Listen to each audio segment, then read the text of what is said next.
एक मोटरसाइकिल पर निकल जाता है शहर घूमने के लिए। रास्ते से उसे फूल भी लाने हैं और डेकोरेशन का कुछ सामान भी। शाम को घर में एक बड़ी पार्टी है जिसमें सभी रिश्तेदार और मेहमानों को बुलाया गया है। माता पिता की शादी की सालगिरह बिल्कुल शादी की तरह मनाई जा रही है। पहले वरमाला होगी, उसके बाद शादी होगी और उसके बाद एक पार्टी होगी जिसमें सब लोग खाना खाएंगे। ऐसा एक प्लान बनाया है नीरज की बहन और कुछ दोस्तों ने मिलकर। नीरज भी भरपूर उमंग के साथ इस पार्टी को मनाने के लिए बॉम्बे से कानपुर आया है।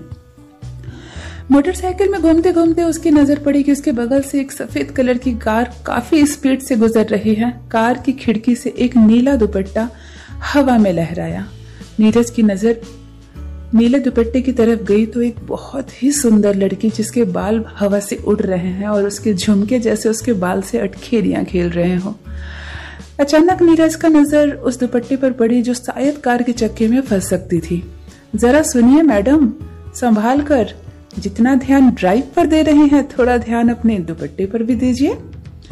ऐसा सुनते ही उस लड़की ने नीरज को अपनी खिड़की से देखा और अपना दुपट्टा वापस खींचते हुए मुस्कुराते हुए कहा थैंक यू, और कार की स्पीड और तेज बढ़ाकर नीरज से काफी आगे निकल गई।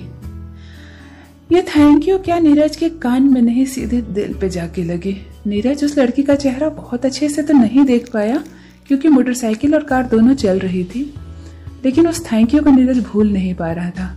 मुस्कुराते हुए ड्राइव करते हुए नीरज अपने घर चला गया। वहाँ पार्टी की जोरदार तैयारियां हो रही थी। कोई फूल सजा रहा है, कहीं कुर्सियां लग रही है। अरे खाने में क्या बनेगा? जलेबी वाली को कहो कि सिर्फ शाम को 7 बजे के बाद ही जलेबी छाने ताकि वो गर्म रहे।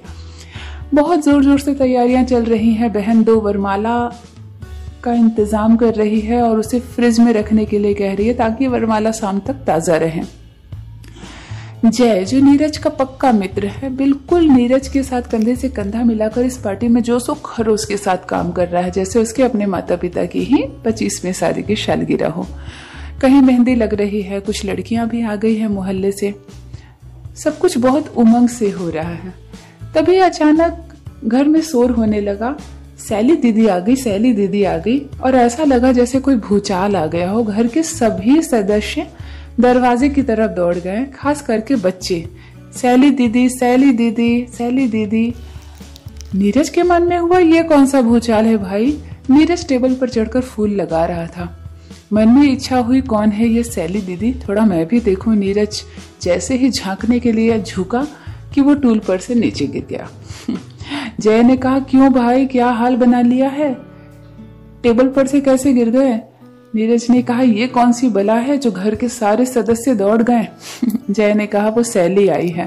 बोली ये कौन सी बला है, मुझे भी मिलाओ। जय ने कहा हाँ जरूर मिलाऊंगी, हमारे गांव में नई नई रहने आई है और अब हमारे घर की लाडली हो गई है। गिरते गिरते नीरज ने सिर्फ एक नीले रंग का दुपट्टा ही देख पाए थे कि जो लड़की आई है वो एक नीला दुपट्टा ओढ़ी थी। पर उसने कभी नहीं सोचा था कि शायद उस कार वाली लड़की से उसे दूसरी मुलाकात अपने घर में ही होगी। थोड़ी देर के बाद जय और नीरज सोफे पे बैठे थे, चाय का इंतजार कर रहे थे। अंदर से माँ ने चाय बनाई और सैली के हाथ से 3 कप चाय देके भेज दिया। सैली अचानक चाय लेते हुए नीरज के घर में ही नीरज के लिए चाय लेकर सामने से आ रही थी, तो ये एक सपने जैसा नीरज को लग रहा था कि वो खूबसूरत लड़की जो मुझे रास्ते में मिली थी, मैं सोफे पे बैठा हूँ और वो मेरे लिए चाय लेकर आ रही है। उसने जय से कहा कि मैं एक बहुत खूबसूरत ख्वाब देख रहा हूँ, प्लीज मुझे मत हिलाना और ना ही मुझे नींद से जगाना। जय ने ये सुना और नीरज को जोर से चींटी काटी और कहा अबे साले, तू दिन में जागे जागे सपना देख रहा है, चलो उठ, चाय आया है। और तू सैली से मिलना चाहता था ना, तो ये है हमारी सैली जो बन चुकी है अब हम सब की लाडली। नीरज की तो जैसे होश उड़ गए। ख्वाब नहीं था, वो सच था। कार वाली वो खूबसूरत लड़की, नीले दुपट्टे वाली लड़की मुस्कुराते हुए चाय लेकर नीरज, जय और खुद के लिए आई। नीरज को चाय देते हुए सैली ने पूछा ज्यादा जोर से चोट तो नहीं आई थी? नीरज ने कहा नहीं नहीं। तो सैली ने कहा कि थैंक यू वंस अगेन, आपने एक तो मेरे दुपट्टा खराब होने से बचाया, वरना ये मेरा फेवरेट दुपट्टा आज चक्के में फंसकर फट जाता। जय ने कहा अच्छा, तो दोनों मिल चुके हैं? सैली ने कहा जी हाँ, बस अभी कुछ देर पहले हम लोग सड़क पर मुलाकात हुई थी, एक अजनबी की तरह। रात की पार्टी का समय हो गया, मेहमान घर में आने लगे। सैली ने बहुत खूबसूरत लहंगा पहना था और रेड कलर का दुपट्टा लिया था। कान में वही बड़े बड़े झुमके जो फिर उसकी बालों के साथ अटखेलियां खेल रही थी। नीरज का मन पार्टी में नहीं लग रहा था। उसने अपने मन की बात जय को बता दी। कहा, जय, इसके साथ कुछ सेटिंग करा दे यार, अब तो शैली दिमाग से जाएगी नहीं। सोचता हूँ इस बार दिलवाले दुल्हनिया लेकर ही चले जाएं। जय ने कहा, जल्दी मत कर किसी बात के लिए, तुझे सैली अच्छी लगती है तो उससे बात कर, पर ये एक बहुत अच्छी लड़की है, इसके साथ फ्लर्ट करने की कोई ज़रूरत नहीं तुझे।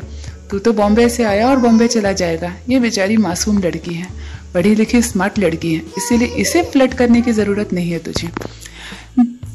नीरज ने कहा, मैं फ्लर्ट नहीं कर रहा यार, सैली को जब से देखा हूँ भूल नहीं पा रहा हूँ, क्या मेरा कुछ हो सकता है इसके साथ?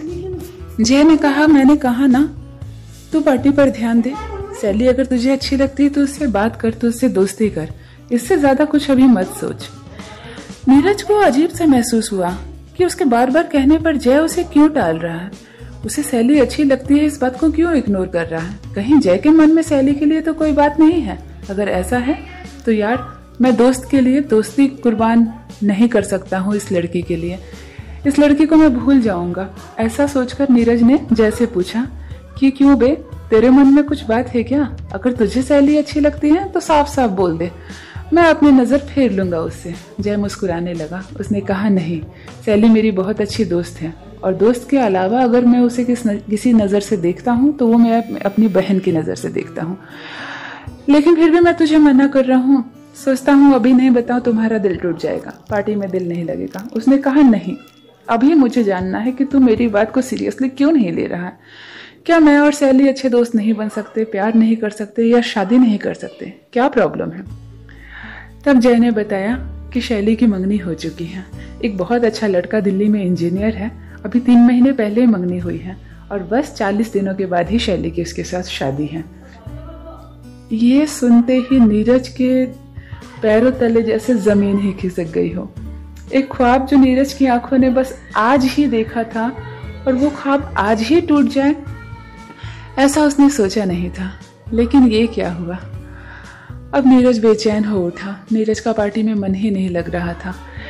सैली बहुत सुंदर थी, बहुत समझदार थी, उसकी बातें इतनी सुलझी हुई लगती थी कि मन करता था कि बस बार बार उसकी बातें ही सुनते जाएं। ये क्यों हो गया? मैं क्यों देर से आया? सैली, तुमने मेरा इंतजार क्यों नहीं किया? काश मैं 1 साल पहले आता। काश सैली पर मेरी पहले नजर पड़ी होती। इस तरह की बातें नीरज के मन को घेर गई थी, वो उससे निकल ही नहीं पा रहा था। नीरज का मन पार्टी में नहीं लग रहा था। अब वरमाला का समय हो गया था। नीरज के मम्मी पापा वरमाला ले रहे थे और एक दूसरे के गले में डाल रहे थे। सब जोर जोर से तालियां बजा रहे थे, थोड़े पटाखे भी फूट रहे थे, पर नीरज का मन अब पार्टी में नहीं लग रहा था। नीरज ने खाना भी नहीं खाया। रात हो गई। पार्टी में सभी लोग खाना खाकर चले गए। बहुत रात होने की वजह से सैली को छोड़ने के लिए जय चला गया और उसे उसके घर तक छोड़ के आया।